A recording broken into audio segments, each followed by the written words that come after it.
Hey guys, my throat's killing me, but I wanted to get a few videos out this week because my life has magically turned into this weird Lifetime movie. Sadly, we haven't won the lottery yet tonight. I'm going for tonight. I hope you have your tickets so that we can compare. Sorry. Oh my goodness, everybody has terrible allergies. What I wanted to get to is talking about living our truth, because everyone has a different truth, and eventually all of that catches up to us, whether we like it or not. It just does. It's, life. That's life.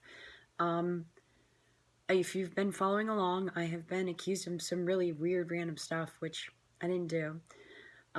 That's no longer an issue because we know it's not me, because other people are now being harassed that have nothing to do with me.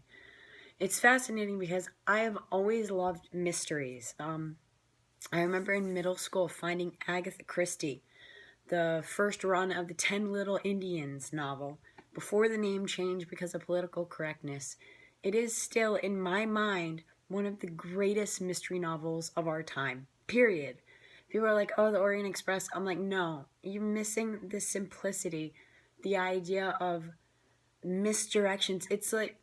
It's like a greatest illusion show, but in book form, right? Now, I'm kind of living a mystery. Everyone's been trying to figure out who's been doing what to whom, because it's not surrounding me, it's surrounding somebody else. As far as interesting events go, it has now come to a point where it affects me. Obviously, for concerns of the safety and well-being of the kids, someone we know is being stalked, essentially. Not me, thank goodness, but, everyone that has responsibility over other people, you want to be like, okay, you take care of this. We're here to support you, but you need to take care of this. It's nothing violent, nothing dangerous, simply harassment at this point, but still. Which brings me to my point. I will never, ever, ever, ever, ever, ever, ever, ever forget the night when basically I was devastated in my marriage. Basically, it was falling apart because my ex cheated. And although I had no proof, and he had certainly misdirected me by wild accusations that I was cheating with 2 kids. Not quite sure how that works out, but just go with it, all right? And I told him, I was like, because of karma, I don't wish you unwell. But what I do wish is I want to be sitting on the sidelines when the karma bus hits you as hard as you have hit me and devastated me, basically. Now, being far away from that situation now, as far as time, and healing and that sort of thing, I understand that that wish was very ego-fueled because I was hurting and I wanted that person to hurt as well.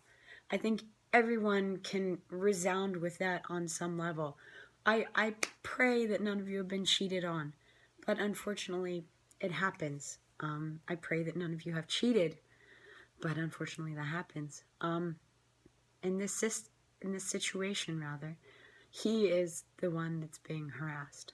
And it's not funny in a haha sort of way. It is funny in a, well, it was going to happen eventually. I'm kind of glad that I got a little bit of a corner seat here just to kind of watch you deal with all the crazy you've created. I like that. It's terrible. I do. My ego is smiling very broadly right now. Sucks to be him, but, the other thing that I had hoped, quietly, secretly, probably just telling a few friends, was that I hope that the truth comes out. I hope that everyone sees him for the person he actually is instead of the person he purports to be. Now, honestly, a lot of us do this. A lot of us have a work persona, or when I did sales, I had a sales persona, that frame of mind that I had to get into because I was not confident enough within myself at that point to be able to be like, basically ask people for money, right? And that is literally the entirety of sales as a career. So it was very difficult for me. I kind of was like, all right, this is who I'm going to be for this 8-hour space while I have to sell this stuff and make money and, build a career. I eventually had to stop doing it because I couldn't do it. Not that I didn't like that persona or that person, it felt like a lie. Because in essence, it kind of was. Now, don't get me wrong, I would never sell a bad product. But it wasn't me. And when I started waitressing, I was very impatient, curt, even some would say. And no one thought that I would hold the waitressing job a month. I mean, everyone literally was taking bets. I was in my late teens, early 20s. And everyone said, you're not going to survive this. This is going to drive you absolutely crazy. These people asking you for all this stuff is just going to make you insane. And I was like, you know what? The money's good. I'm going to try it. The money was good for a while. I got into a great little restaurant with a great crew. I mean, honestly, I was very lucky to have a really great experience. I stayed for 3 years until a little bit before the restaurant closed. No one thought that I would survive. But again, I had my waitress persona because I don't normally wear makeup because my skin is sensitive and it's a hassle, dude, especially in summer. Hassle, okay? But I would put on makeup for work because customers tip better when you look prettier. I know, completely sexist, but totally true. Everyone who's ever been in the food service or sales industry knows this is true.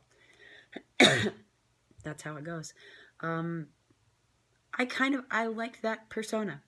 But you could definitely tell that everybody in the restaurant did that as well. Everyone was smiling, nice to the customer. Then you go into the kitchen and be like, oh my God, this crazy person just sent back this steak for no good reason. We didn't spit in anybody's food, but you have to vent, So on that level, it felt a lot more real to me, Everybody else was doing it. It was kind of a standard thing, You're, again, asking people for money and tips while you're giving them a service. Dude, $2.35 an hour is nothing, okay? So in really living a real authentic life, as I'm showing to you, you've seen hopefully some of my videos. Most of them, the majority of them, I'm not wearing makeup. It's the real me. And I want people to know that mediums and psychics and people with talents aren't photoshopped. We aren't real. Even when we're on stage doing gallery readings or group readings or person readings, we're still us. We are real. Now, given I do dress up for those things because it makes me feel pretty. It makes me a little more confident, honestly. And sometimes you need that boost because I'm terrified of large groups of people. And even though I completely have the comfort of, my guides and everybody's dead people, it still can be a little disconcerting for those few seconds before you click in and you're staring out at this crowd who is absolutely expecting you to give them a message. Every single person in a crowd for a mediumship gallery wants a message. That's what they're there for. And, obviously we want to do the best that we can. So there's that. It's a lot of pressure. But I want you to know that we are all real. Almost all of us have families. Almost all of us have kids. Almost all of us have failed marriages, which is true, honestly. And it's funny looking back after everything fell apart at my mentorships and the people that I knew that were older, not necessarily better, but older, had been doing this a while. It was really fantastic to see the people who had absolutely stuck together. The true soulmate couples are amazing and give me hope and love and allow me to see what a healthy relationship is really supposed to be like. For the people that it didn't work out from, it helped me to see that they had gotten past those things, were still living a true them life, and were making the world a better place. So in everything, there's absolutely a lesson. So right now, even though I'm really, really, really, really quietly, egotistically enjoying whatever is going on, part of me realizes that it's not such a big deal. To me, at least, obviously. To him, it probably is. To me, not so much. I am complete. I am happy. I am relatively healthy, barring allergies. Yay. And everyone is safe and well. I don't know that there's much more that I could ask for. So yay me. Also, gracious. There's just so much to be said about living an honest, authentic life, because you don't have to remember what you lie about. That's one of the biggest things that has literally come out in this whole thing, is just how much he lied and continues to lie and will probably continue to lie. When you like yourself, when you're happy with yourself and you're happy with the life that you're living, there's no need to lie. I don't need to impress you. You don't need to impress me. We just need to be ourselves and enjoy each other. That's it. Obviously, it gets a little harder with personal relationships, but I'm going to talk about that next. So, please live an honest and authentic lifestyle, because you don't have to worry about the karma bus. Yay! And we'll make popcorn and we'll watch this drama go on together as the world turns. But until that point, I hope that this crazy energy is treating you well, and I hope that you have a pass to the bus instead of being run over by it. That's my wish for you today. I love you guys. I'll talk to you later. Bye.